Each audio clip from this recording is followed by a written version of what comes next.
the Photography Online podcast, in partnership with Kingjoy Tripods. Coming up on this month's podcast, we discuss the sentencing of the men who cut down the UK's most photographed tree, debate the merit of the new password protection on Canon cameras, and find out about the photographers who've built the world's largest remote observatory. We'll look at Sony's new compact offering and decide if it's worth the Leica pricing, and find out all about the new kit that promises to turn any analogue camera into a digital one. And now, please welcome your panellists. A man who was advised to get a better performing body, so he joined a gym. It's Harry Martin. It's not working so far. And a man who is so shallow, he gives F1.4 a run for its money. It's Marcus McAdam. And here to keep them both in check, it's Ruth Taylor. Hey everybody, welcome to our August podcast. I'm still waiting for Marcus's response to his introduction there. What was that about, Marcus? I couldn't think of anything witty to say, so I just decided to not say anything. So shallow that he can't bear to say something that is not super deep or witty. Anyway, Marcus and Harry both with us in the studio for our August podcast. Harry been in Shetland since we last saw him. Harry, it wasn't that long ago you were here. We used to having big gaps between Harry. He's like a special event and he kind of comes back in roaring. How was Shetland, Harry? You were off seeing some seabirds. Amazingly good. I mean, I've never had a spell of weather like that up in the Shetland Isles. You know, it's known for being windy and wild. And I've had nice weather up there, t-shirt weather, and it's been warm. But this was a week of pretty much no wind, a combination of blue skies and changing light. And we even had some fog. And throughout the week, we just had conditions that I've not had before. And everybody got, well, even annoyingly good photographs. You know, I always hope people get amazing pictures, but me and the other guide were checking over everyone's shoulders, and we sat down and edited some of the images, and we're looking at the various pictures people have got and going, how did you get that one? Like, we were right there. It's just, which is fantastic. So that's exactly what you want, for the student to surpass the master, right, Harry? You weren't jealous at all? No, I don't get jealous. Marcus, on the other hand, Marcus got a new pizza oven. All stories I've heard so far is that it's been kind of attempt. Have you got anything edible yet? Yeah, I'm a pro at it now. I mean, you can come round sometime and try them. So, but no, there were a couple of disasters to start with. I'm told that that's all part of the course of learning to make your own pizzas. You assume it's going to be easy, don't you? You just fire up the pizza oven, make a pizza. I've never had any problems with mine, just saying. Well, you're clearly not being adventurous enough then. So, Harry, is yours a wood-fired one or is it a gas one? No, I've got a gas-fired one. Oh, for goodness sake, that's cheating. Anyone can cook a pizza on gas, or just put it in the oven. It's the same thing. Is yours wood-burning one? Yes. So you can't control the temperature. Fair play. And one time it was too hot, the other time it wasn't hot enough. So it's the skills that you need to learn. This is analog Marcus coming back into play. It's like in the dark room. Like Marcus and I were in the dark room recently doing stuff, and we were just saying, you've got to kind of get it wrong a few times in order to know how it works properly. Harry, on the other hand, is the digital equivalent with his gas powered. Anyway, we should have a pizza oven off. You can both bring your pizza ovens. And I'll tell you the other thing, Ruth. I guarantee that Harry didn't make his own pizza. He went to the supermarket and bought a frozen pizza. Is this right, Harry? No. Well, I don't know, but that's a good idea, cooking it in a pizza oven. No, I did make my own pizza, actually. Did you make your own dough? I didn't. I will admit I didn't make my own dough. I didn't have time for that. I have now, but the first few times it was pre-made dough. So hang on, so you just sprinkled a bit of cheese on top of a bit of ready-made pizza dough? Yeah, no, well, I made some sauce and I put some cheese on. So the when dough... you said, hang on, whoa. When you say you made some sauce, can you talk us through your process, please? Well, it's in like with tomatoes and reduce it down and put whatever spices I want in it. And rather than just buying a jar of like passata... I was going to say, I was expecting you to say, well, I opened the jar expertly and it just came out. I had to like knock it on the worktop because I couldn't get it open. Anyway, the guys have been busy over the last few weeks by all accounts. And we're going to launch into the news for the podcast this month. We've got a few stories. We're going to have a look at some photography ones. The first one is one we have mentioned a few times over the last few months, but it's been a bit of an ongoing story, an update every time we've mentioned it, and this I think is going to be the final update, hopefully, unless something untoward happens. Tell us about this, Marcus. Yeah, so we've actually been covering this since the dawn of the Photography Online podcast, because it's been... Really? Has it been that long? Well, hang on, I've got my notes here. When was it? It was September 2023 when the incident happened. Wow. And so we didn't start until January 24, so it was kind of hot news at the time. But anyway, this is the felling of the Sycamore Gap tree. Now, if you're in the UK, I don't need to describe this at all because you'll know it. If you're not from the UK, then basically this was arguably the UK's best known tree. It certainly is now because it's been in the news for 2 years, but it's no longer a tree. But two guys basically in the middle of the night, it was 28th of September 2023, as I said, they went there and let's just call them idiots. I mean, I could name them, but let's just call them a couple of idiots. They travelled to this beauty spot and decided that it would be fun to chainsaw the tree, which had stood there for over 130 years and was just one of those kind of classic, iconic landscape subjects. So it even appeared in Robin Hood, the movie, but it was just a mecca for photographers. So it was probably, if not the most photographed tree, one of the most photographed trees. And they cut it down, and it took a while for the police to work out who had done it. And they denied it, of course. So it went to court where they kept on denying it and blaming each other, even though one of them had footage of the tree being cut down on his phone. And when asked how it got there, he said, somebody sent it to me. Well, who sent it to you? Well, I don't know. I can't remember. Right. The other guy's phone placed him at the scene in the car park at the time. And he blamed that on leaving his phone in his car and saying that the other guy had stolen his car and taken it. So the two were just trying to basically implicate. Is that the right word? That is correct. The two were trying to implicate each other and basically not doing a very good job. So they've been found guilty by a jury, and the sentencing was just a couple of weeks ago, which is why we're mentioning it again here. So they've both got 4 years and 3 months in prison. Now, 40% of that time has to be served in prison. So that means 60% of the time they can just be at home. Does that make any sense to you? No. That's a whole other podcast. Yeah. The justice system. But when you think that somebody's been awarded, if that's the right word, 4 years and 3 months in jail or in prison, then surely that time should be in prison. It shouldn't be at home. Otherwise, it's 4 years and 3 months at home. That's what the ankle bracelets are for, Marcus. I know, but it just seems a bit... I mean, I know there's overcrowding in prisons and everything, but I just think, I've got no sympathy for these guys, largely because the fact that they tried to blame each other. But since they've been found guilty, they've now admitted it. So we know that they've got the right people. Okay, they've admitted it. But their excuse was that it was just a bit of drunken, misbehaviour. So they can't even take it like a man. They're basically trying to blame it on alcohol now. But yet they drove there. They drove there to the scene. So I think the police should basically now do them for drunk driving. Yeah, what gets them longer? But I mean, as somebody that's probably had more than my fair share of drunken evenings, never has anybody I've known while we've, partied or had a drink been like, you know what we should do this evening?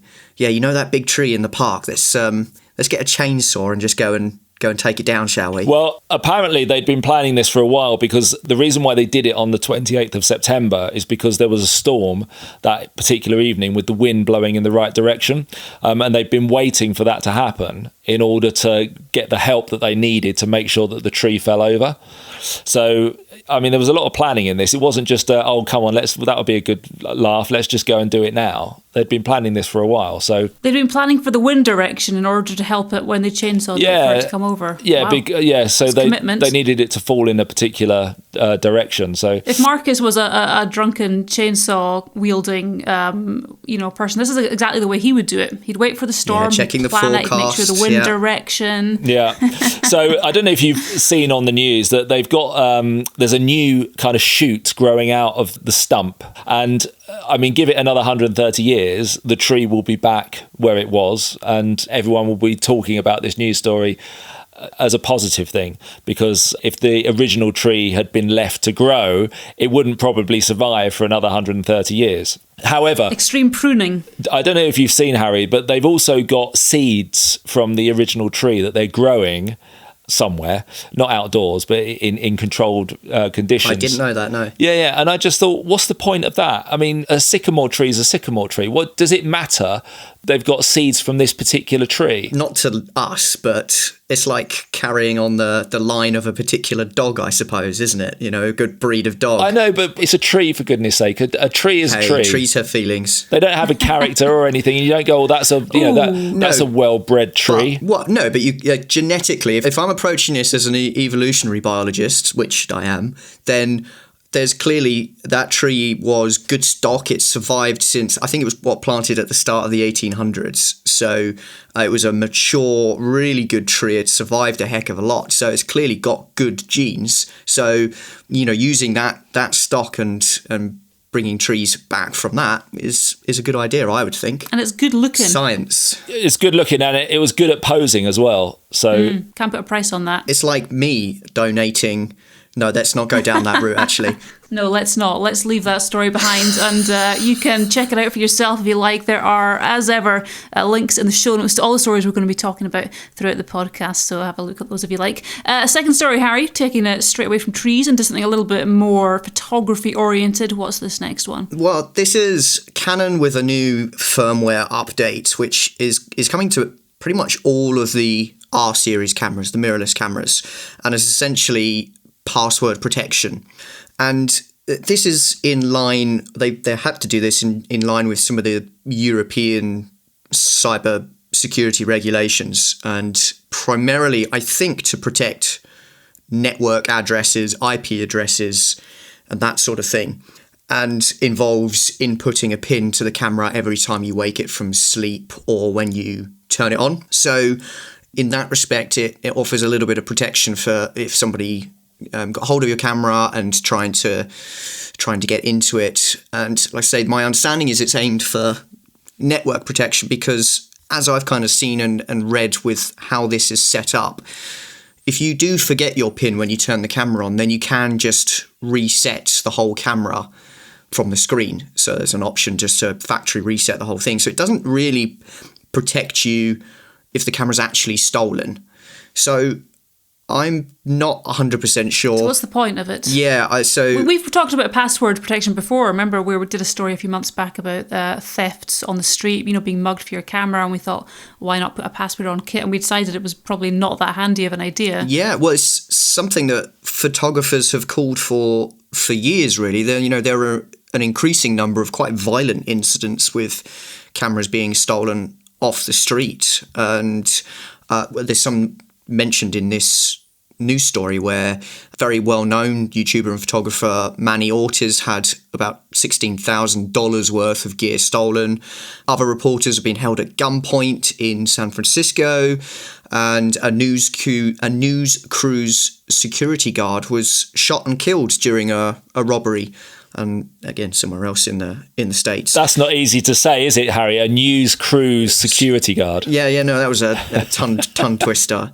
But so I get why Canon are now doing it, because they're kind of being forced to by European regulation. But if they were going to introduce this sort of addition to a camera, then I would feel like, why don't you just make it actually fully usable for day-to-day people? Because I don't, one, fully understand it, and two, I'd never use it anyway. So it's a very small number of people. It is optional, isn't it, Harry? It's not going to be you do an update and it's. It is optional. Yeah. So it's not gonna lock you out of your camera as soon as you. You can see the scenario now, can't you, with somebody setting that up on their camera, thinking, okay, this will be good, and then getting somewhere on location, and the light's fantastic, and they're trying to set up as quickly as they can, and they can't or they either forget their number, or they're trying to do it too quickly and getting it all muddled up, and it's saying wrong number, and it probably gives you 3 chances and then says you've got to wait 2 minutes before you try again, and then you're just watching the light fade.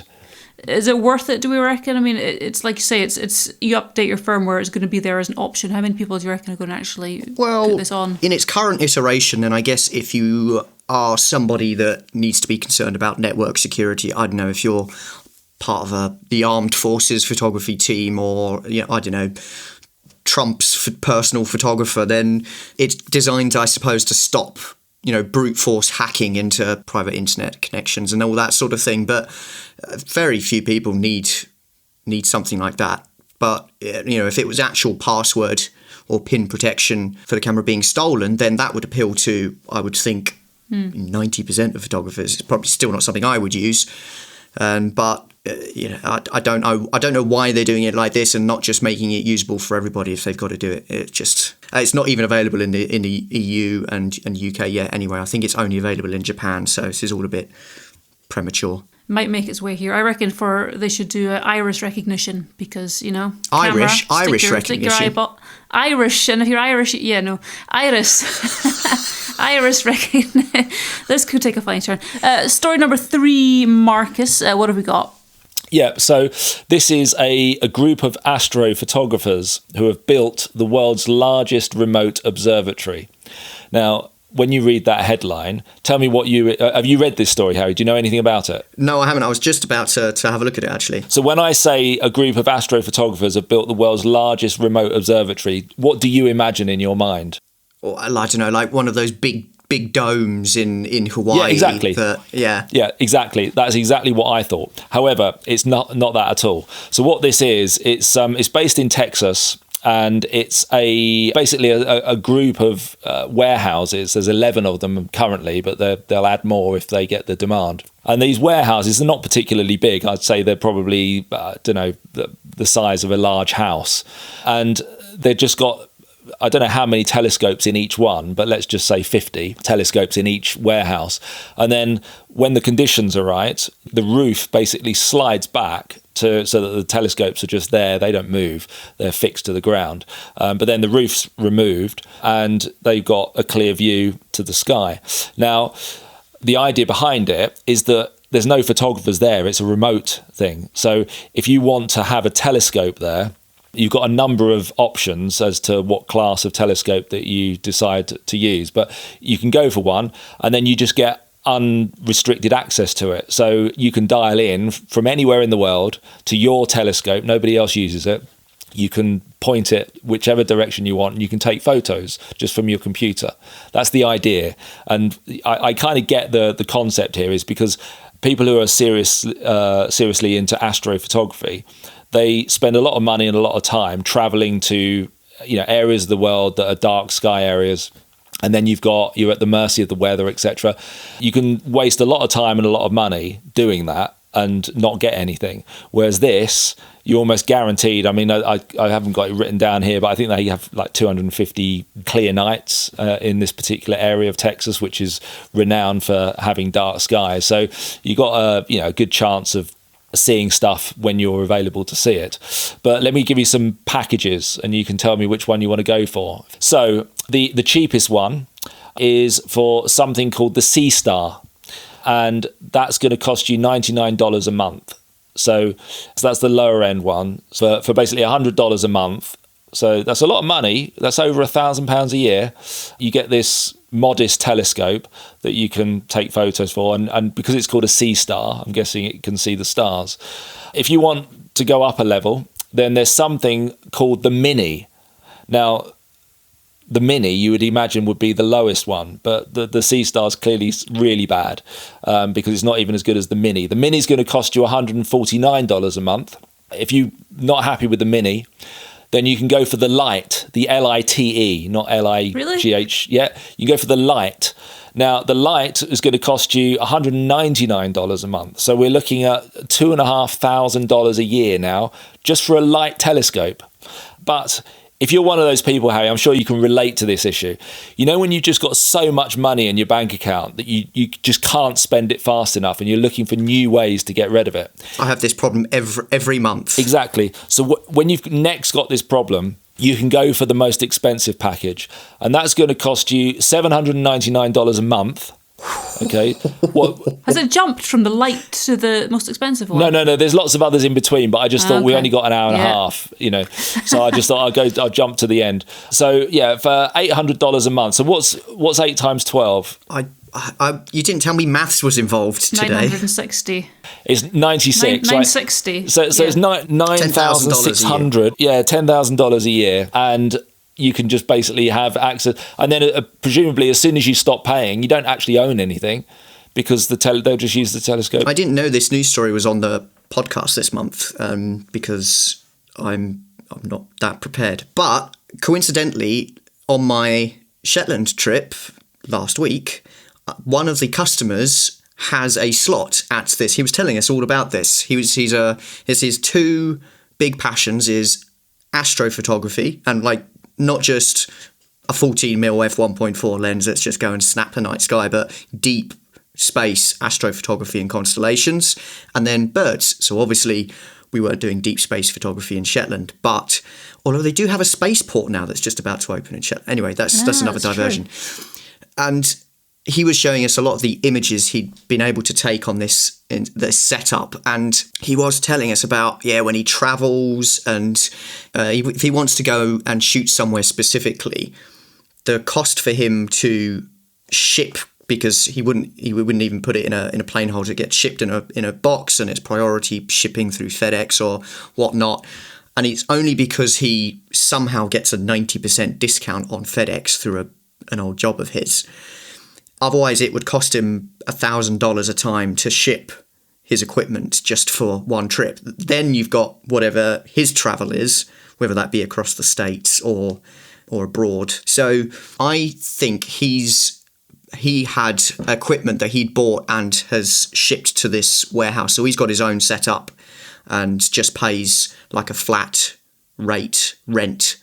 And then if he decides to stop paying that, then he would get his equipment back. So I think that is an option, but I could be corrected on that. But I think that's what he's done for. So you could just go for the leasing, I guess, of the equipment, but he's got all of his own. I'm not against this. I know I'm kind of sort of playing fun a bit at the prices just because I think they're extortionate. But if you're that into astrophotography and you spend a lot of time and a lot of money, then this actually could make sense.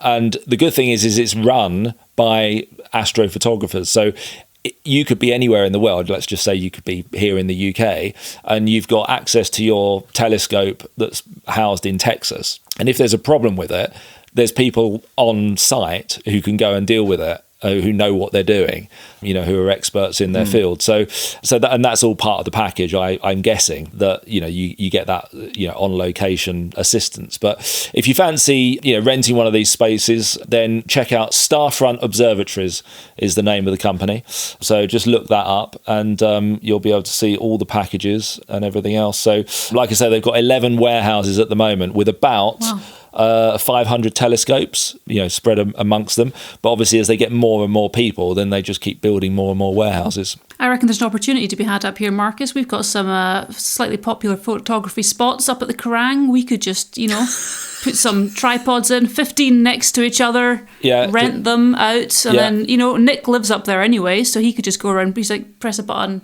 He might as well have a remote setup. Yeah, and then you could just have somebody on the phone saying, just left a bit, no, up a bit, no, now zoom in a bit. Yeah, now give me f5.6.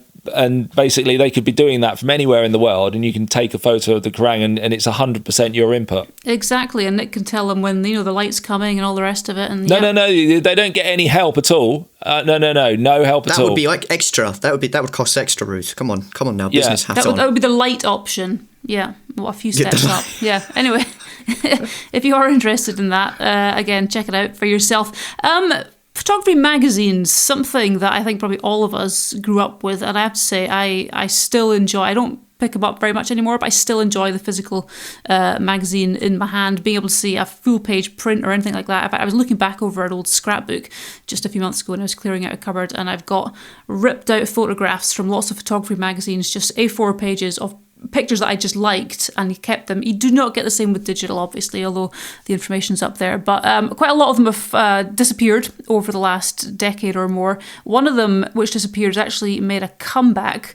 Harry, tell us about this story. Well, this is Outdoor Photographer magazine, and I have to be honest, before I was reading the news story, I didn't know it had disappeared. I must have missed the first news story, and I'm now seeing the one where it's come back. But that we've actually, in the UK, we have a magazine called Outdoor Photography, and Outdoor Photographer is the US-based publication and is quite a bit older, I believe, and is an institution over in the States. And what had happened is it got taken over by another media corporation, which, hold on, let me find the name of this corporation, because it's the Bebop Channel Corporation. Oh yeah, I like them. Yeah, so who don't have any other ventures in the photography world, but under their stewardship, then Outdoor Photographer, as well as a few other titles, basically just went rapidly downhill, got into financial straits, and I think by the end of 2023, start of 2024, it basically shut down. And there was a lot of controversy, and now that I've seen the story, I do remember hearing about some of these, and that there were lots of people who just hadn't been paid for work they'd contributed to the magazine, so cover images, articles, and yeah, there was just no money or no cash flow anyway. So I believe now all of the lawsuits and countersuits, everything has finally been settled, and they are now, with a change of management, then just management, yeah. And I think it's a UK company that's now taken over the reins, and so the magazine has come back. Past subscribers, upgraded formats were notified.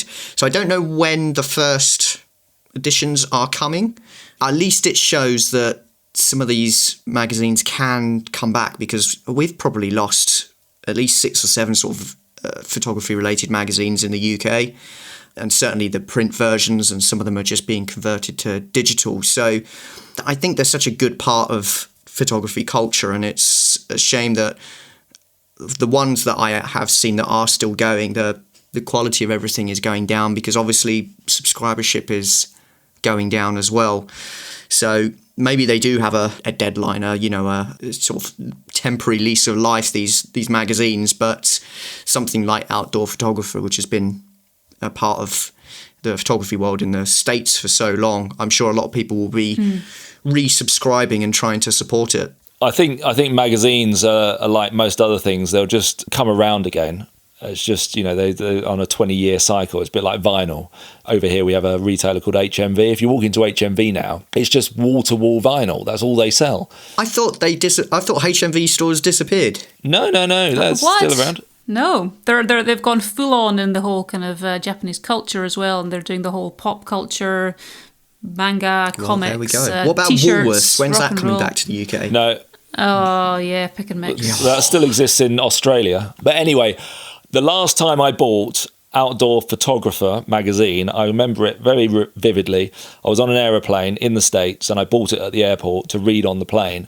And I got on the plane, and I started turning the pages, and I got to the back far quicker than I was hoping for, and I was appalled at the amount of commercials in it, because I'd say at least 70% of the pages were, and they were all related commercials, they were all photography related or for something, but it wasn't stuff that I was interested in. I thought, hang on a minute, I've just paid for this, and I've paid to basically be advertised to. It didn't make sense. It just didn't gel well with me. So I threw it in the bin when I got off at the other end, and I haven't bought it since.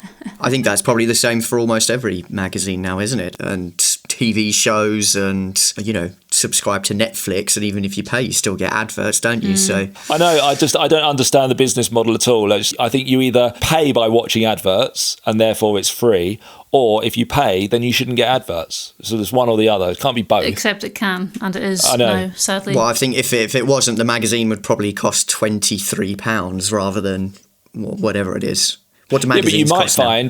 You might find that enough people buy it, because they enjoy the content and they don't want to read advertisements, that they make a profit from it. I don't know. There's something that doesn't gel well with me when you buy a product and you're still being advertised to. There's certainly to that extent. I don't mind the odd one here and there. Yeah, nearly all of them are like that. It doesn't matter what you're reading, Vogue or House Beautiful or whatever it is, the back quarter just seems to be, adverts and listings, things like that. So it's obviously how they make a huge amount of their money, I suppose. Like Harry says, print costs are and distribution is not a small thing. It's not like digital, is it, where you can do it a little bit easier.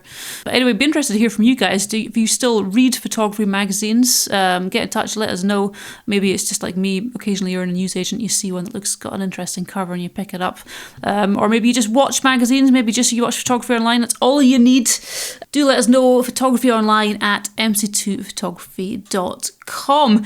All right, well, last story we've got in our news section for this month, Marcus, is one I thought would create maybe a few talking points. Tell us all about this.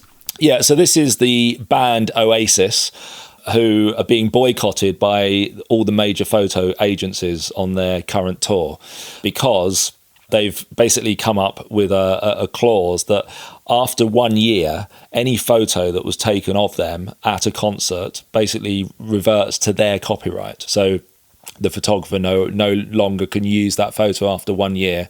And so all the big photography companies like, Getty, Reuters, Associated Press, etc., Shutterstock, they've all said, right, well, we're just not going to come to the concert then. We won't promote you anymore. So there's a bit of a standoff at the moment. But I do think it's a bit, I'm on the side of the photography companies here, because when Oasis announced that they were doing this comeback tour, no one would know about it if it wasn't for the press. And so, the press are the ones that have hyped it and have sold it. And now they're turning around saying, well, you can come to our concert and take photos, but after a year, they belong to us. So, I mean, I don't know much about this. Is this a common thing? No. Obviously it isn't, because it's stirring so much. It's never been done before. Not to this level. There have been there have been pop stars or music stars who have had odd demands when it's come to copyright. So there was one last year, I can't remember who it was, that said, they had copyright certain images and things like this, but I've never seen something like this where they say, right, it's like a 1 year license. Quite bizarre. So when they announced they were getting back together, because they hadn't spoken to each other for about 15 years, had they? So, all of a sudden, we love each other again. We're going to do a tour because we've obviously run out of money, so we need to make some money. And then because they hadn't been together, all the promotion that the press had to do, they had to go and dig into the archives to get historic photos out of them playing together 15 years ago. They wouldn't be able to do that now. That's the problem. Yeah, it's a bizarre one. So, I mean, if the images go back to the band, what then? So the band themselves own it, the band's record company, they have to... I don't understand the whole thing. Well, they would then license the photographs, and they would be making the money from licensing the images back out again. That's the only route I can see. The press would still use them, but they'd have to basically buy them back. Yeah. So when they do want to fit, they're basically trying to gain another source of income. But considering this tour is one of the most profitable tours ever, I don't see why they need. I mean, the income from, as we know, from licensing images and press now is not large. So adding that tiny little percentage to your income doesn't seem warranted. I think I know why, Harry. I think it's because both Noel and Liam, they both want the highest package at the Starfront observatories in Texas. That's why. Yeah, so they're going to need $800 a month. And they're just thinking ahead, basically. Yeah, they need that recurring income. Passive income, everyone's going for it. So yeah. So, I mean, when you tie it all together like that, it does make sense. Yeah. And what a beautiful way to wrap up our news section for this month. As I said, links to all those stories if you're interested. Do check out the show notes on whatever platform you're listening on. We are going to move on to this. The Photography Online Podcast Quiz. Yeah, welcome back to the Pop Quiz, our Photography Online podcast quiz. I will be asking our two panellists 5 photography-related questions. You guys can, of course, play along at home as well, in the car, wherever you are. The answers will be revealed at the end. Now, I've been looking at my carefully handcrafted winners and losers chart, and just we've got Harry and we've got Marcus. Oh, here we go. And today, Marcus...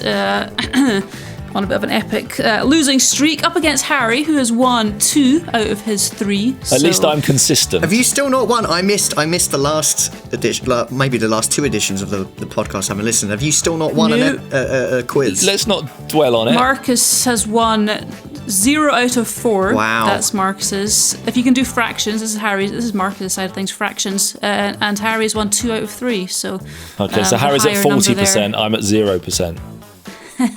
He just had to get that in there. Anyway, it could all change. I've got my fresh piece of paper here ready to fill in the scores of you guys. So we've got 5 rounds, as I said. Each one is worth a point for the correct or the closest answer. In the event of a tie, both guys receive the point. The winner gets nothing at all. And so let's start. Round 1. Multiple choice. All right, well, in this round, I'm going to ask a question which is fairly difficult, in my opinion. So to help you out, there are 4 possible answers. All I need you to do is tell me which one you think is correct. Well, actually, I've got an advantage here, Ruth, because... Oh, straight away? Okay, yeah. No, if there's only 4 possible answers and I've got 4 wrong so far, then the chances are I'm going to get this one right. Okay, right. Well, okay, is the question, and you may be correct. Which famous photographer is known for the migrant mother image during the Great Depression? Robert Capa, Henry Cartier-Bresson, Dorothea Lange, or Alfred Stieglitz? Oh. Okay. No, I've got no pen here, so I'm just going to have to remember these. That's fine. I've made my decision. Can I have those options again? Yes. A. Robert Capa, B. Henry Cartier-Bresson, C. Dorothea Lange, or D. Alfred Stieglitz? I think you'll find it's Henri. Oh, I'm sorry, Henri Cartier-Bresson. I'm sure I've seen this image, but I've got absolutely no idea. Lord, okay. All right, this might be Harry's wild guess round. You got something down there, though? I've made a guess. He's made a guess. All right, let's move on. Round 2. Name the year. All right, well, as you might have expected, in this round, the answer to the question is a year. The round goes to whoever gets the closest, but if you give me the exact year, which I don't think has might have happened so far, once maybe. I think I did it once. Did you do it once? I think you might have actually. Yeah. You get a bonus point, basically, which, so we might need that in this one, you never know. So here is the question. What year was the first commercially successful colour photography process, autochrome, introduced? Ooh. Commercially successful, so not just the first time it had been done. No, so you might remember we did before the tartan ribbon, so we're not talking about that one. We're talking about one that's realistic to a commercial standard. Yeah, so it's a Kodak. What did you say the name of it was? Autochrome. Oh, maybe it wasn't Kodak then. Autochrome is the name of the process. Okay. Okay. It's funny because completely unrelatedly, I was reading a book that mentioned something like this last week. Yeah, ever since I googled this one recently, I've been getting adverts popping up everywhere, all about the history of it. I think I've got a rough idea. Yeah. Okay. I've got my number. Got something. Mm-hmm. Alrighty, let's move on. Round 3. Artificial intelligence. I know everybody loves this round. Anyway, I asked ChatGPT to give me a hand and describe a photographic object, person or practice without mentioning the name of the subject. So, if you can guess, please, both of you, what I asked it to talk about. I cling to the front of a watchful eye, not to enhance, but to deny. I turn away what doesn't belong. The slanting glare, the light too strong. Petaled or plain, I shield the view, so what is seen stays sharp and true. Yeah, I think that's easy. I've got that. Harry's got that. Marcus is looking slightly less certain. Can I just have it once more? Yeah, here we go. I cling to the front of a watchful eye, not to enhance, but to deny. I turn away what doesn't belong.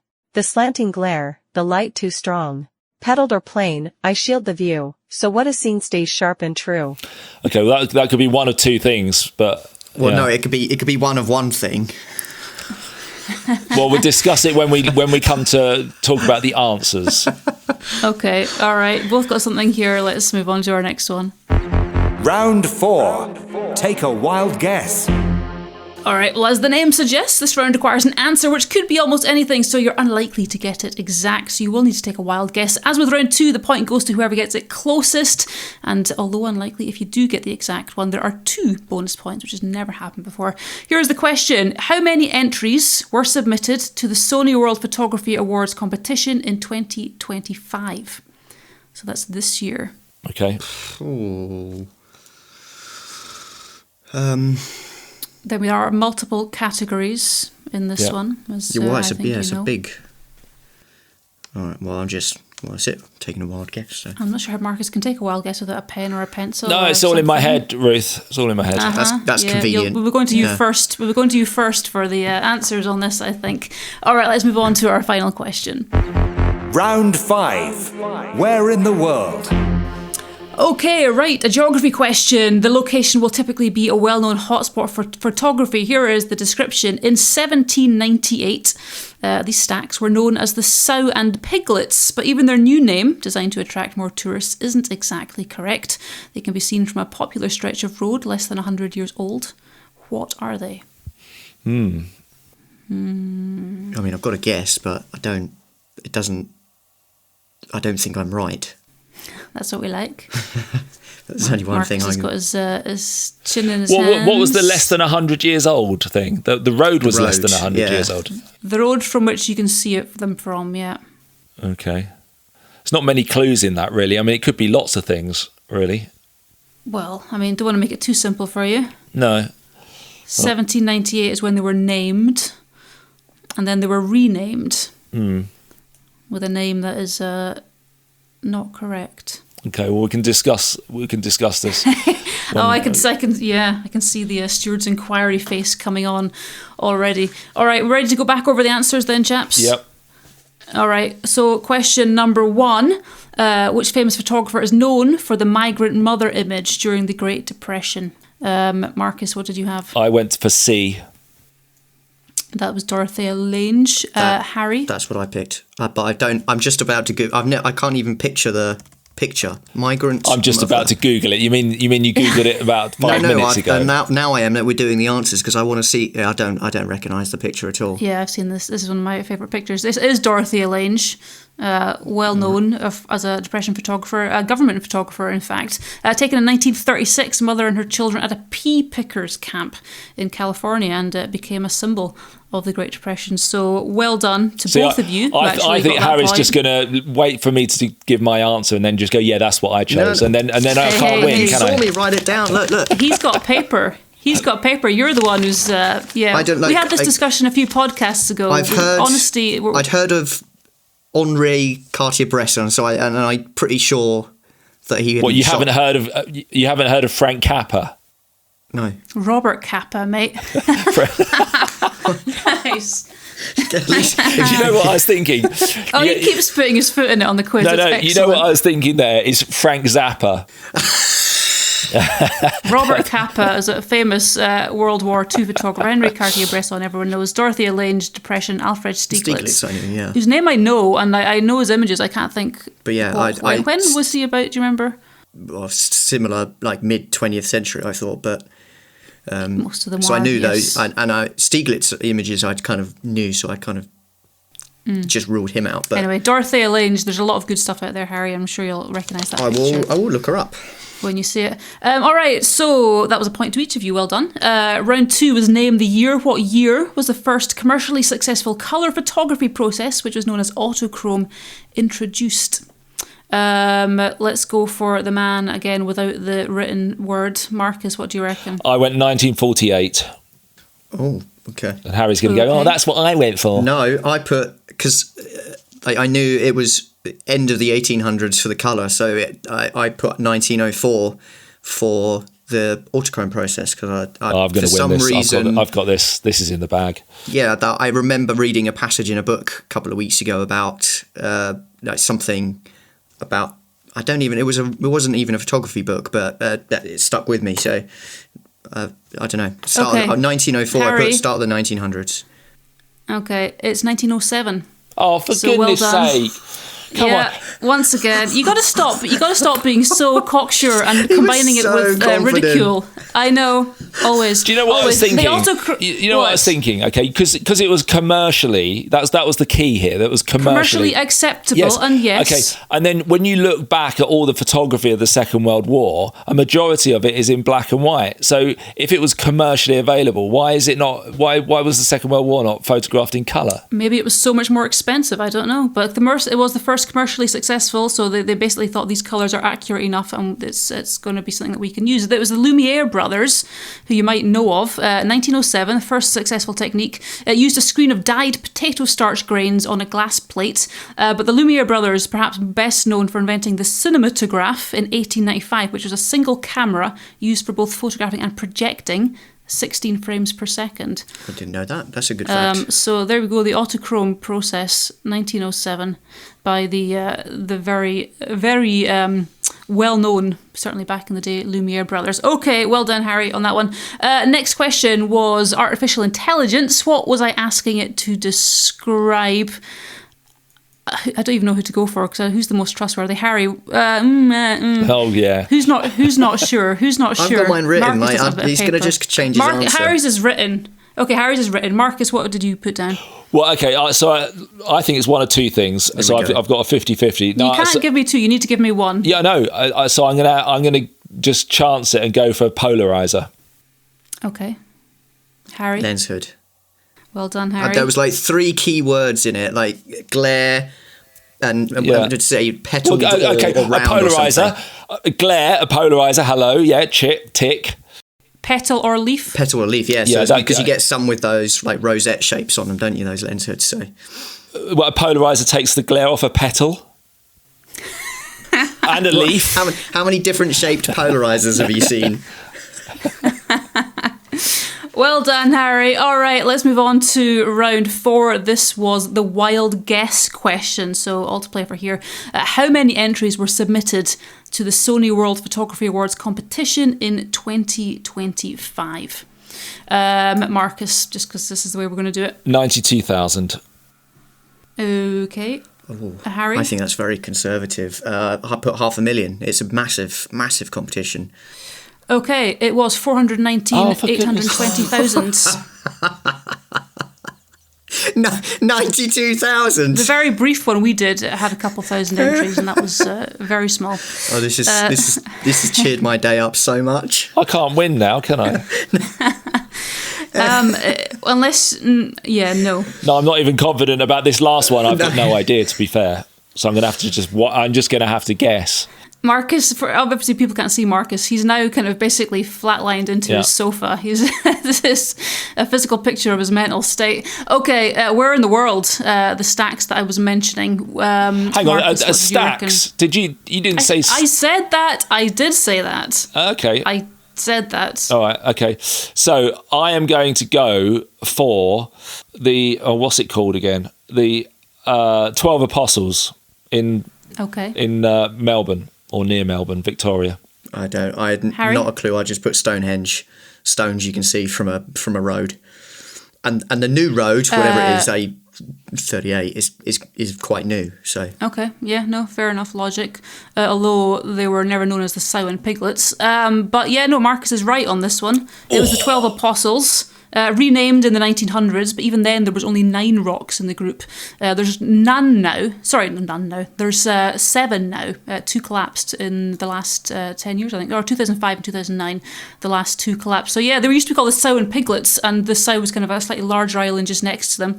Piglets were the stacks themselves, and then they renamed it to attract tourists, basically. That was the whole idea of the 12 Apostles. On the Great Ocean Road, Victoria, it was. Yes, Marcus. and I've been there, and one of the stories that I remember, because one of them had just collapsed shortly, 2 years or so before I'd gone there, and it used to be an arch, and you could walk out to the end, Harry, and someone had walked out to the end and it had collapsed behind them. So they just ended up standing on this massive sea stack. I couldn't get back. No way. Oh my God, really?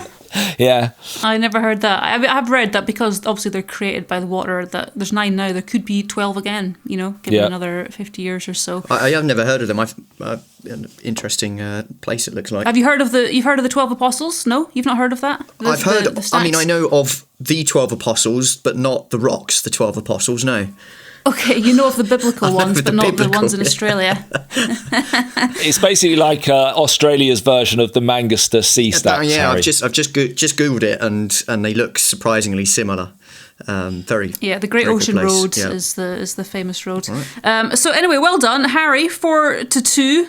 Let me update my my annual piece of paper here. Marcus, the ever familiar cross next to Marcus. Where are you? I mean, I'd say he's doing it deliberately, but just throwing it. Well, go on then, just say it. But I think what you need to try one month, you need to try kind of being a bit humble about. You might be right, might be wrong. Just don't laugh straight away at your opponent's answers. You never know. I thought you were going to say 1 month you should try. Yeah, that as well. And then full stop. Well, that. I'm going to get a bet on. Can we get this on like Paddy Power or something? And I could probably make a lot of money. Probably could. I'm sure they take a few random bets. Anyway, well done to you. If you manage to score higher than Harry, which is entirely possible, do let us know what score you got. And also, if you'd like, as I said before, to submit any questions, they are getting harder and harder to come by. Do feel free to send them in. We've got our dedicated email address now, podcast@mc2photography.com. I will be back with a new set of questions and a couple of new panelists probably next month. The Photography Online podcast in partnership with Kingjoy Tripods. Yeah, all of our podcasts in 2025 are in partnership with Kingjoy Tripods, and each show we thought we would briefly highlight a specific piece of equipment which we use. Now this month we wanted to let you know when a gimbal head will benefit your photography. And Harry, I believe you use one of the Kingjoy gimbal heads quite often. Tell us what they're useful for. Yeah, well, as a wildlife photographer primarily, then I do a lot with bigger, longer, heavier lenses. And while the telephoto lens I've got now is significantly lighter than some of the ones I've used previously, they're still hard to hold for prolonged periods of time. If you're out all day waiting for a certain subject, and you could just use an ordinary tripod head, but where a gimbal sets aside others is the fact that once you get the balance right, the centre of gravity of your lens and camera, then it will hold and stay in place. So if you tilt the camera up and down, then you're not going to get any mad swings or movement introduced into the setup. So it's called a balanced setup, and that just makes everything so much easier. If you're panning left to right with a subject, you're not fatiguing your arms, and if you are waiting, especially in hides, often if I know I'm going to visit a hide, even if it's just like a public bird hide, for example, then you can take gimbal heads along and either screw them directly in, or you can buy little plates to put them down on as well.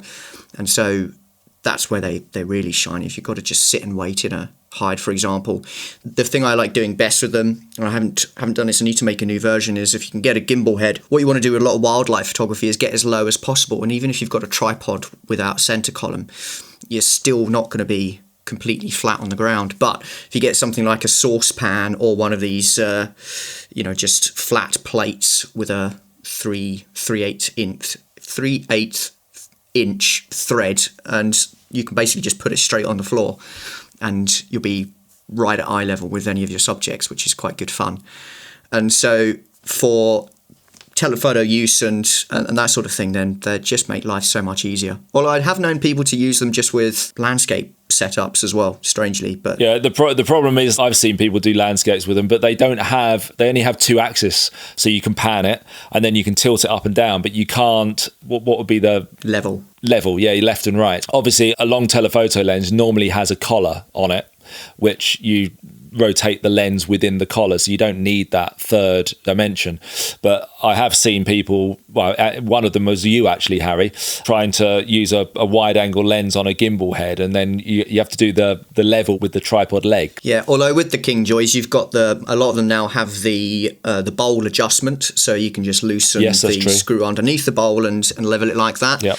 And also, there's little collars you can get for just wide-angle lenses now that fit between the lens and the body that can adjust. So there's a few.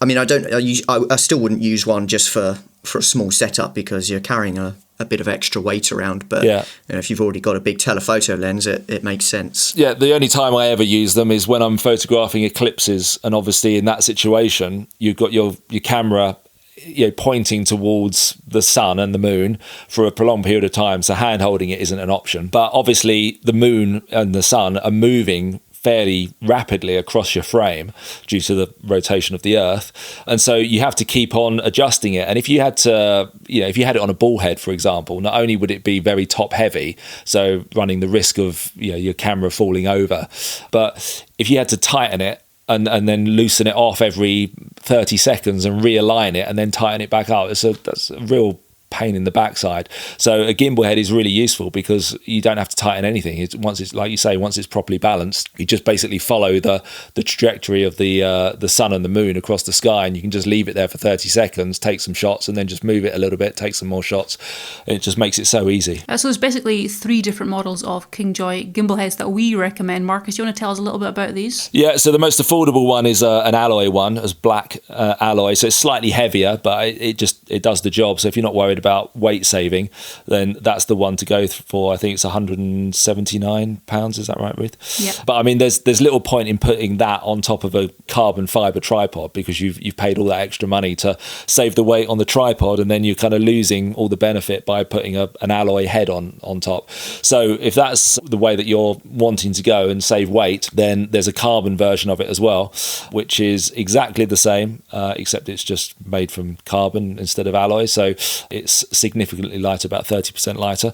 And then if you're like Harry and you've got a camouflage tripod, putting a black gimbal head, because they're quite large, on top kind of, ruins the aesthetic mostly. Exactly. And any wildlife within a mile is going to see you. They also do a camouflage one as well, which is the carbon fibre one, but just with a camo finish to it, so it matches the tripod, which looks very smart and keeps you invisible to the wildlife. All right, well, if you want to check those out, or if you want to know what else is available in Kingjoy's professional lineup, do check out the Photography Online shop if you're in the UK, or you can, of course, go to kingjoy.com for international sales or to find out your nearest dealer. Listeners from an unlikely location. Right, well, we do like to say hello to listeners from unexpected parts of the world. I want to say hello, first of all, to 2 listeners from Tanzania. Now, we don't get many listeners from Africa, but places like Botswana, Zambia, Nigeria do pop up on our radar from time to time. So hello to you if you're listening from anywhere near there. Update on the US. We haven't done our state-by-state update for a little while, but Texas has overtaken California this month as the state with the most listeners. I'm not entirely sure what's happened there. California is going to Texas, or I don't know, hopefully just more listeners over in Texas. It's all those astrophotographers, Ruth. That's what it is. We'll have an even bigger bump next month. And a special hello to 2 people listening in Vietnam. So I think greeting is Chào Mừng. So if you're listening in Vietnam, Chào Mừng to you. You are very welcome. And of course, everybody listening anywhere in the world, so pleased to have you with us. Do get in touch. Tell us about yourself. Podcast at mc2photography.com, or leave a comment on whatever platform you are listening on. And as we always say, thank you for the comments regarding the Photography Online show last month. Bob Taylor just saying, interesting review of tripods. Very much looking forward to a similar review of heads, which I think we did say in one of the comments that we will do at some point in the future. A few people asking if we can do that. What else have we got? This is from I didn't check out how to pronounce this username. Fristicista. I'm not sure who you are. Anyway, again, on tripods, how long it takes to set up, she says, or he says, doesn't matter at all to me. For tripod shots, I've got lots of time, at least 9 times out of 10. The time difference between 4 and 5 sections is negligible anyway. We mentioned this very briefly on our live show recently, on this month's live show for our supporters. Marcus had a comment on that. I can't remember what it was exactly, but basically, it can be useful if it's faster. If it's simpler, it tends to be faster anyway. Yeah, no one ever complains that their tripod is too quick to set up. do they? So, No, exactly. there you go. And it can make the difference between getting the shot and not getting the shot. And often it doesn't, but it can. Okay. Astro Pat saying, great as always. One from Marcus. This is regarding the scanning feature you did, Marcus. The scanning in negative looks good, but shouldn't the scan resolution be set to at least as good as the film resolution? Don't you want to digitally capture as much as possible what the film captured? She's saying 300 ppi would lose a lot of info on a 6x45. Yeah, well, she's getting her print resolution mixed up with her scan resolution, because I was scanning them at 3200 dpi. Okay. So if you were going to scan something at 300 dpi, you would basically have to scan it the same size as you wanted to print it. So if you were scanning a 6x9 negative, you could only print it at 6x9. So you're going to get a print the same size as the actual piece of film that you're scanning. So no, all the scanning that I do is normally 3200 if I want maximum quality. I mean, you can go higher than that on my scanner, but it gives you a bigger file size, but it doesn't seem to increase the actual detail. So it's kind of pointless, really. You just end up with a bigger file size, but the same amount of detail. Okay, there you go. Astropat. Hopefully that was useful. Always appreciate the feedback. Do keep it coming. We are going to move into our final feature for the podcast. It may be new. It may even be exciting. But does the world really need it? We're looking at stuff. We're looking at our gear section. This first one, Marcus, is a brand that we use ourselves, and so they're pretty reputable. But what do you reckon? What is this next item of gear that has been released, and is it useful, do you reckon? Yeah, so this is the Edelkrone, they called it a flex tilt camera support. So you could describe it as a tripod head, but I think that's going to make you imagine something completely wrong. So it's basically a support. It can be used on top of a tripod instead of a tripod head. But do you remember, I'll try and describe it for you, Harry. Have you got any idea what we're talking about here? I've just brought it up in front of me because I didn't. Because what I was going to say was, do you remember, you're probably too young, but my generation, we had these toys which were like basically 5 blocks of wood connected by some fabric, and you'd flip the first one over and you'd get this kind of like, domino effect as it kind of fell down. And it was this optical illusion because it looked like it was getting longer each time. But obviously it's only 5 blocks of wood, so it can stay the same. Do you know what a slinky is? Yeah, I know what a slinky is. I mean, what you're... Right, okay. So it was similar to a slinky, but a slinky is like a spring that walks down the stairs. It was similar to that. A Neolithic slinky is what you're saying. It wasn't remotely similar to a slinky. No, what are you talking about? No, but in terms of its movement, the way that it was kind of like you only did the first one, and then the rest of the movement it did by itself. Yeah, when I was a kid, Harry, this was, if you got one of these on Christmas Day, that was it. You were good for at least 5 hours of entertainment. Very, very different times. Anyway, it looks like one of those. If you know what I'm talking about, it looks like one of those. In the there's different models, and funnily enough, the cheapest model has the biggest number of sections. I think it's a 6-section one is the cheapest model, and then you go up to the next price bracket and you only get 4 sections, and then the top one you only get 2 sections. I mean, talk to me what that's all about. But anyway, well, it's like tripod, surely. It's like the more sections you've got, the less strong it's going to be overall. Correct. So the less flexibility you have with it. But the idea of this is that you can get a camera into all sorts of different positions, which would be less convenient. I'm going to say, I wouldn't say impossible, but less convenient using a standard tripod head. Now, on the Edelkrone website, they show probably 30 or 40 examples of different people using this camera support to do different things. And I looked at them and I went through and I thought, yeah, you could do that on a tripod. Yeah, you could do that on a tripod. You could do that on a tripod. And most of them you could just do on a normal tripod without any bother whatsoever. But the one that does seem to offer something which a tripod wouldn't be able to do is you can hang it from, say, like a shelf or a door frame, top of a door, something like that. So if you wanted to, say, get a camera in a doorway without obstructing the doorway, this would be perfect. Whereas obviously you can't do that with a tripod because the tripod would then be obstructing the doorway. So there are uses for it, but I don't think it's quite as many uses as they're making out for it to be. So, I'd like the look of it. I'm now mentally I'm not dissing it. I'm not dissing it at all. If I had one, I would use it. But the cheapest or the most affordable one is called the Max, and that's going to cost you £77, and that has 6 joints. Then you go up to the Prime, which is £110, £10, and that's only got 4 joints.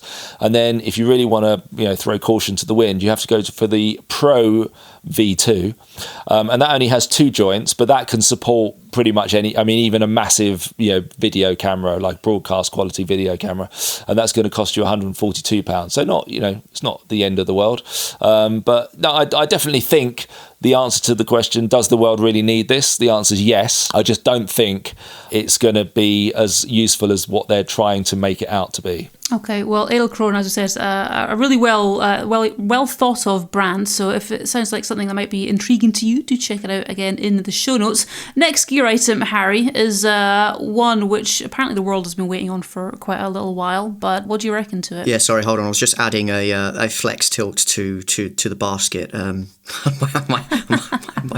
Which one did you go for? Which one, Harry? I'm opting. When in doubt, go down the middle. Old Goldilocks principle. Okay, so Prime. The Prime, and do you know on the website, Harry, you might have seen it there. The Prime is described as knobless, which I think you've been described as in the past as well. Did I know that was coming?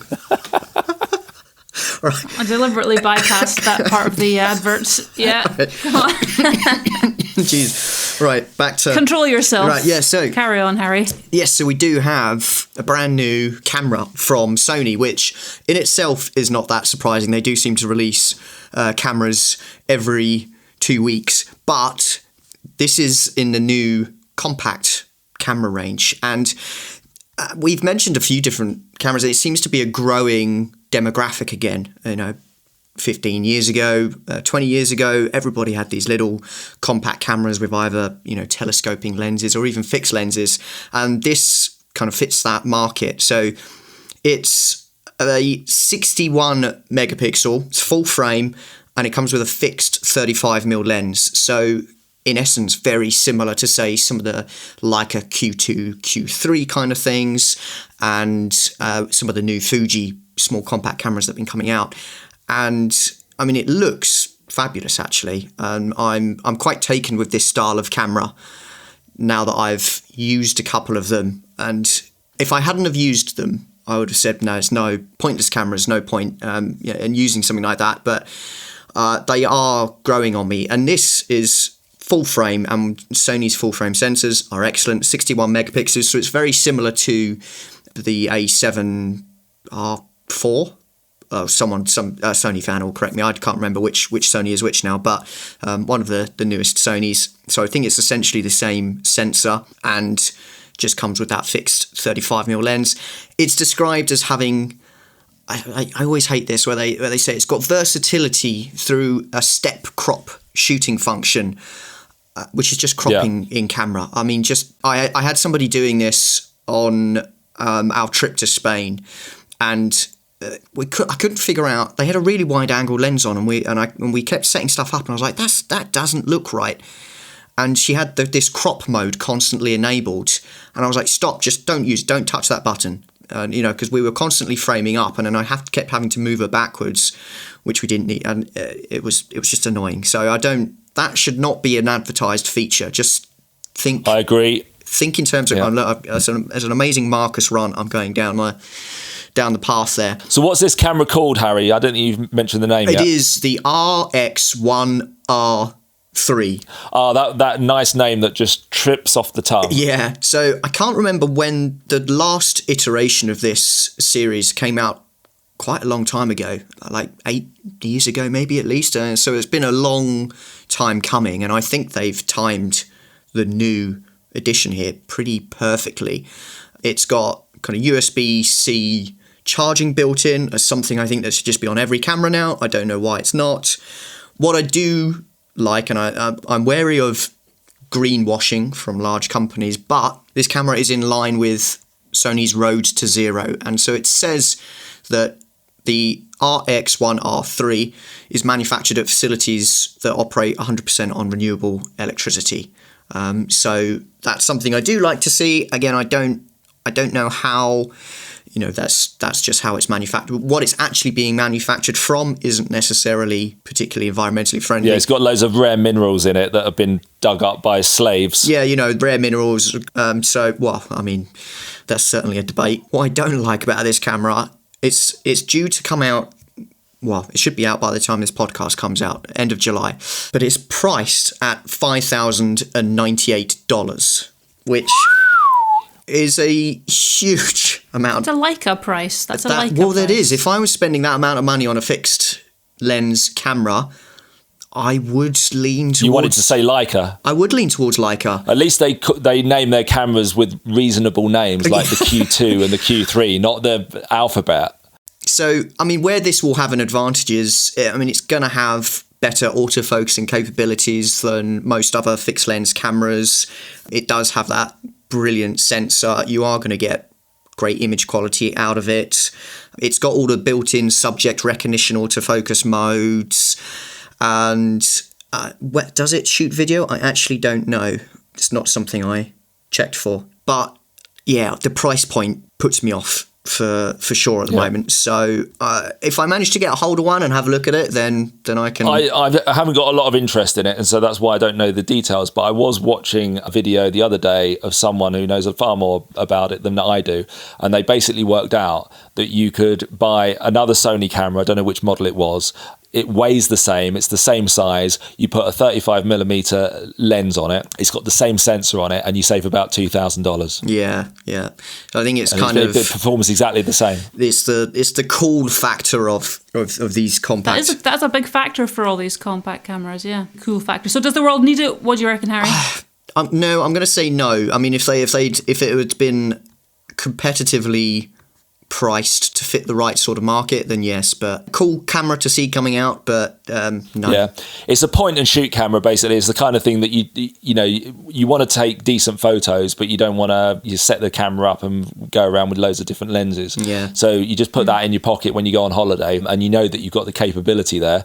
Fixed 35mm lens, it's great, but not at that price. No, it's a bit bonkers. All right, fair enough. If it appeals to you, though, Leica, I think 28 is their fixed length on the Qs, so this is a 35, obviously a little bit different, but check that out for yourself.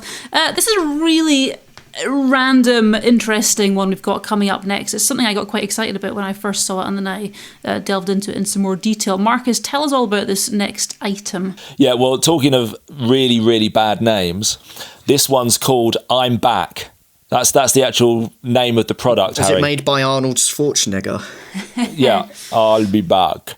So it's a digital film back, which can be used in analogue cameras. Now, apart from a terrible name, let me tell you what it actually is. It's a 20 megapixel digital sensor, which is basically shaped so that it's in the same shape that the 35mm film cassette would be. Where the film would come out of the film cassette, it's got a rigid sensor, basically. So the sensor is lined up perfectly where the piece of film that was receiving the image would be.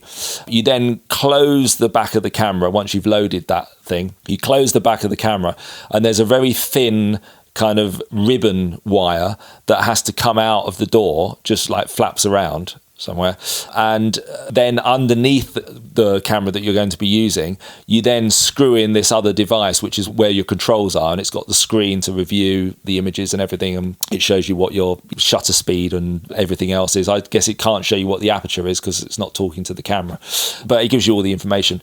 But if you imagine, it looks like a bit like a battery grip that you would screw onto the bottom of a camera, and so it doubles the size, or not doubles, but it adds another 50% to the size of most kind of 35mm film cameras. So it doesn't look particularly good. It looks like a bit of a Frankenstein thing. What else do I know about it? It's a 4:3 ratio sensor, so it's a bit squarer than what we would typically be used to with a full frame or crop sensor. It measures 22mm diagonally, which means it's significantly smaller than APS-C, and it's about the same size as a Micro Four Thirds. So you're turning a 35mm full frame film camera into essentially a Micro Four Thirds digital camera, but in the process you're making it look like Frankenstein, and I don't really see the point of this. Am I missing something here? No, I mean this. I mean, it looks absurd. Like it. I thought, oh, so it's all right, until I realised you have to stick this additional thing on the bottom of the camera. Yeah. And honestly, like at the bottom of the web page, they've got loads of photographs of it on different analog 35mm cameras. Can you imagine the poor guy who had to take all of those photos? Yeah, I mean, there's a lot of them. But of course, you've got beautiful Leicas and old Nikon SLRs. And then they've got this horrible black thing stuck on the bottom of it. And I don't see who this would be for at all. Exactly. If you've got an analog camera, put some film in it. Okay. If you want to shoot digitally, go and get a digital camera. That is as simple as that. Why do you have to have this? I understand the thinking of, I've got an analog camera. Wouldn't it be good to get these analog pictures straight onto digital? But obviously that's not what's happening. It's basically creating a digital camera, a subpar digital camera. And I actually watched the video that was linked to this in one of the news stories. And the guy basically spent 45 minutes testing it out. He went through about 7 or 8 analog cameras that he happened to have. Not one of them did it fit in. And so he eventually had to go on the website, like you, Marcus, find one of the ones that apparently it does fit in. And he bought one. Well, according to the website, it fits 99%. Yeah. So he was really Complete unlucky. fallacy. All of his cameras fitted into that 1% that it's not compatible with, huh? I know. He actually went out and bought a camera just to try and do the test for the video. It's actually really interesting to check out. But yeah, supremely ugly and subpar images coming out of that. Have you seen how much it is as well? Yeah, so the price is 390 Swiss francs, which is similar in pounds. It's almost 1-to-1, yeah. Yeah, you're looking at about £400. Obviously, it's similar in euros. And in dollars, that's about $480 US. Yeah, so it's bonkers. You could just buy, a half-decent digital camera for that. In fact, one of the features that I'm just starting to work on for a future Photography Online show is all about a very affordable but top-performing digital camera. And it's cheaper than that. So there you go. The only cool thing about it is the box that it comes in. Well, okay, so that leads me on to the next thing I wanted to say about it, is that from a robust point of view, this is a disaster waiting to happen because the sensor is completely open to the elements. It doesn't have a cover on it, obviously. So when you take it out of the box, you open the box, and on the underside of the lid is a big yellow warning sign, and it says, and I quote, hang on, I can't read I've got glasses on. Handle with care, sensitive to electrostatic discharge, store in packaging after use. So can you imagine like putting that in and out of a camera on location when you've got like dust and pollen? Why is it also that on the inside of the lid? Once you've opened it,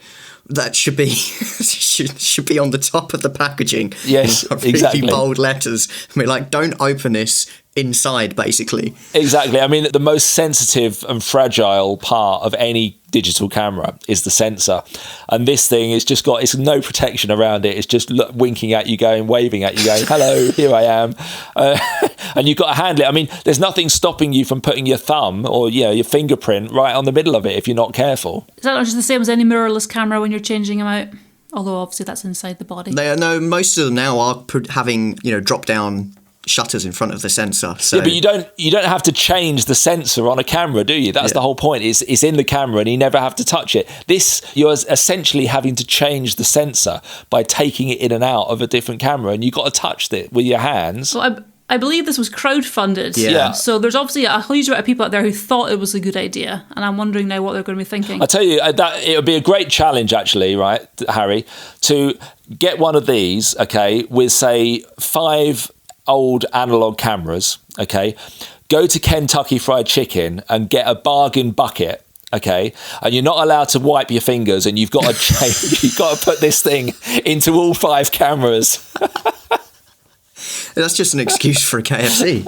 I think that's a future show in the making there. And just to further iterate, have you seen they do a medium format back as well?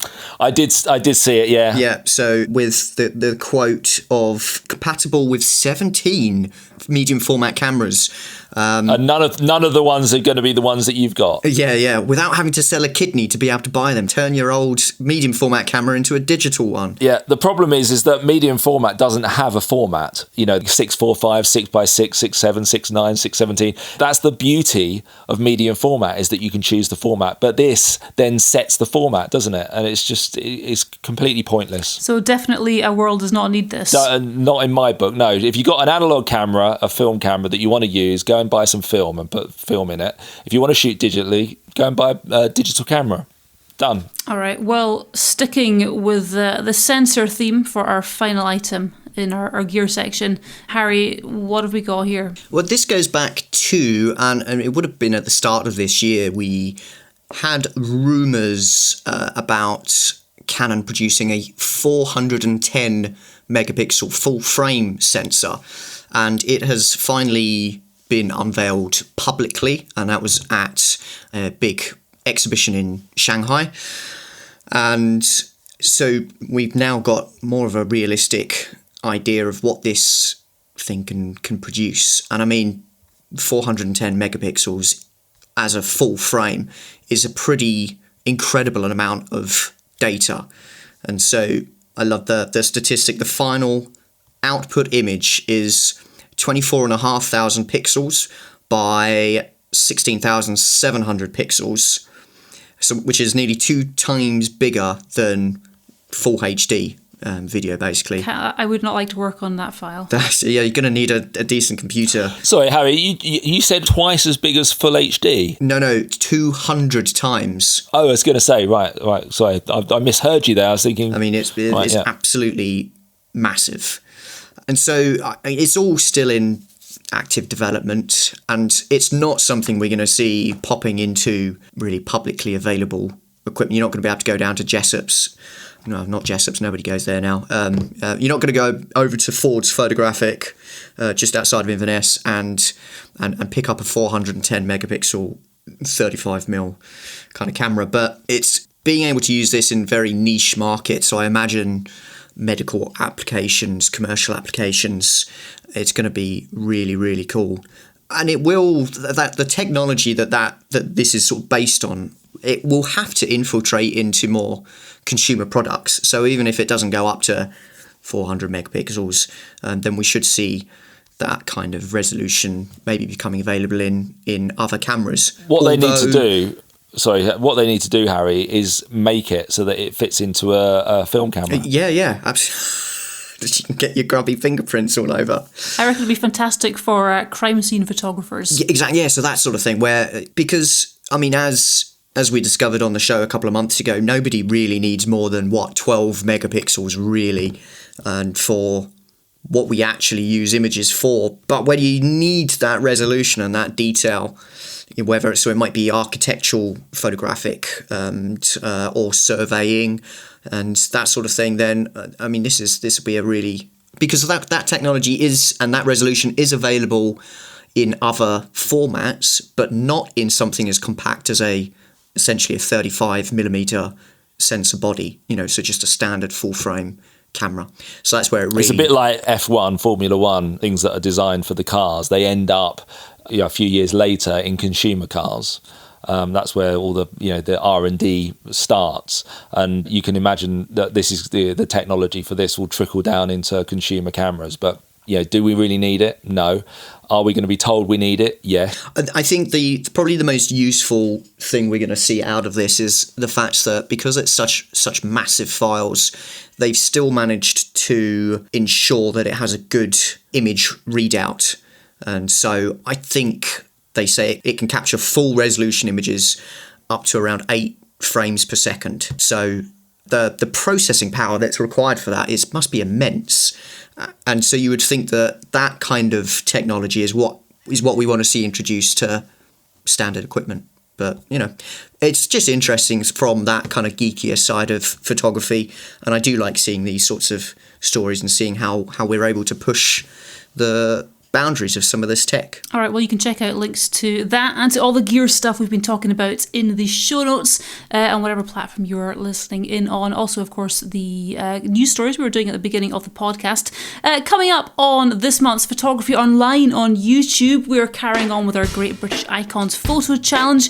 We're shooting a bulldog with a camera, naturally, and I think there's a phone box in there as well. So as we said on the live show, fingers crossed that the live animal and also the phone box situation goes a little bit better than it did at the beginning of the year with the challenge. That was Harry. Was that you, Harry, with the Highland cow? Got a little bit out of control. Well, yeah. Well, I mean, I had the animal, not the phone box, and that was the main issue. We're also heading to one of the lesser explored islands in the Outer Hebrides here in Scotland. So we're going to be taking the cameras out there, taking you along and showing you what's out there. And Analogue Affairs looking at a new colour film offering from Harman. That is all on this month's Photography Online on YouTube, so do check that out. But until then, Marcus and Harry, thank you very much for joining me. Congrats again to Harry. Not going to bother saying anything to Marcus at this stage. Until next time, take good care, but most of all, take good photos. You've been listening to the Photography Online podcast in partnership with Kingjoy Tripods.